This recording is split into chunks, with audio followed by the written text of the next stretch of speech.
Hello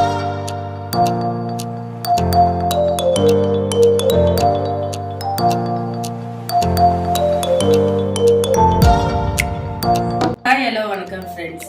இன்னைக்கு நம்ம PY01 சமையல் சேனல் என்ன பார்க்க போறோம்னா சேமியா கிச்சடி எப்படி செய்யறதுன்னு பார்க்க போறோம். வாங்க. இது வரைக்கும் நம்ம சேனலை யாராவது சப்ஸ்கிரைப் பண்ணாம இருந்தீங்கன்னா மறக்காம சப்ஸ்கிரைப் பண்ணிடுங்க. அப்படியே பக்கத்துல இருக்க பெல் பட்டனை கிளிக் பண்ணிடுங்க. இந்த வீடியோவை கடைசி வரைக்கும் ஸ்கிப் பண்ணாம பாருங்க. ஓகே ஃப்ரெண்ட்ஸ், வீடியோல போலாம் வாங்க. ஸ்டவ் ஆன் பண்ணி வானல் வச்சுக்கலாம். இப்போ வானல் சூடாக எடுத்து ஒரு ஸ்பூன் நெய் ஊற்றிக்கலாம். இது கூடவே 2 ஸ்பூன் எண்ணெய் ஊற்றிக்கலாம். இப்போ நெய்யும் எண்ணெயும் ஹீட் ஆகிடுது. இப்போ பட்டை, லவங்கம், ஏலக்காய், கல்பாசி இதை சேர்த்துக்கிறது கூட. இது கூடவே ஒரு 10 முந்திரி கட் பண்ணி வச்சுருக்கேன், அது இது கூட சேர்த்துக்குவோம். இப்போ கட் பண்ணி வச்சிருக்க வெங்காயத்தை இது கூட சேர்த்துக்குவோம். சின்னதாக 2 வெங்காயம் சேர்த்துருக்கேன்.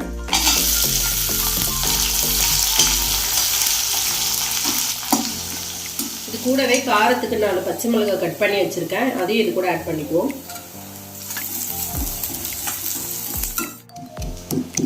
இப்போ ஒரு கட்டி பூண்டு நசுக்கி வச்சிருக்கேன், அதையும் இது கூட ஆட் பண்ணிக்குவோம்.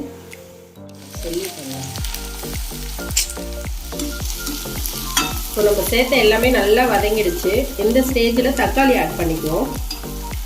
2 தக்காளி சின்னதாக கட் பண்ணி வச்சுருக்கேன், அதை இது கூட சேர்த்துக்குவோம்.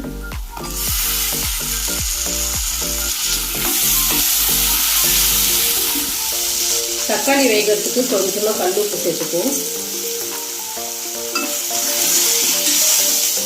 கொஞ்சமாக கருவேப்பிலை.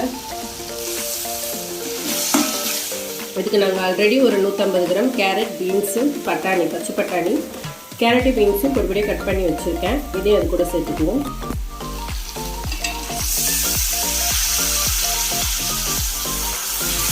இந்த டிஷ்ஷு வந்து நாங்கள் 3 பேருக்கு செய்கிறோம். இந்த அளவுக்கு செஞ்சால் கரெக்டாக இருக்கும். ஒரு 1/2 ஸ்பூன் மஞ்சள்தூள் சேர்த்துக்குவோம்.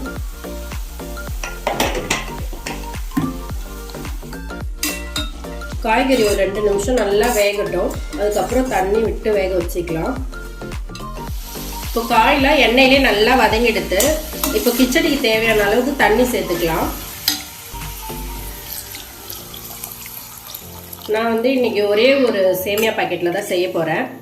அதுக்கு இந்த அளவுக்கு தண்ணி விட்டாலே போதும். இப்போ இது காயெல்லாம் வெந்து நல்லா கொதிச்சு வரட்டும், அது வரைக்கும் மூடி வைக்கலாம். தண்ணி நல்லா கொதிச்சுட்டு காயும் நல்லா வெந்திருக்கு. இந்த ஸ்டேஜில் நம்ம சேமியா போட்டுக்கலாம்.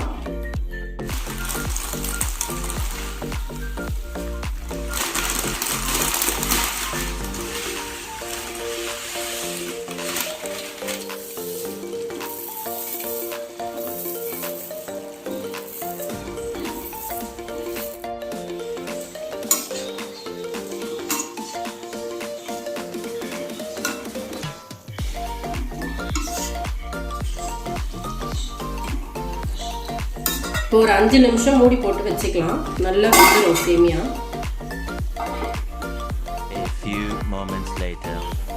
மூடி 5 நிமிஷம் ஆச்சு. ஃபுல்லாக இப்போ ரெடி ஆகிடுது. இப்போ ஒரே ஒரு ஸ்பூன் மட்டும் நெய் சேர்த்துக்கலாம். அதில்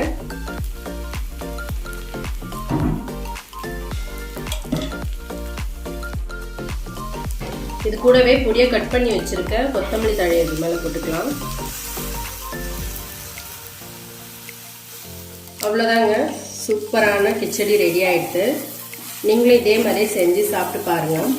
இந்த வீடியோ உங்களுக்கு பிடிச்சிருந்ததுன்னா மறக்காமல் லைக் பண்ணுங்கள், கமெண்ட் பண்ணுங்கள். இதே மாதிரி இன்னொரு டிஃப்ரெண்ட்டான வீடியோவில் உங்களை மீட் பண்ணுறேன் ஃப்ரெண்ட்ஸ். பாய்.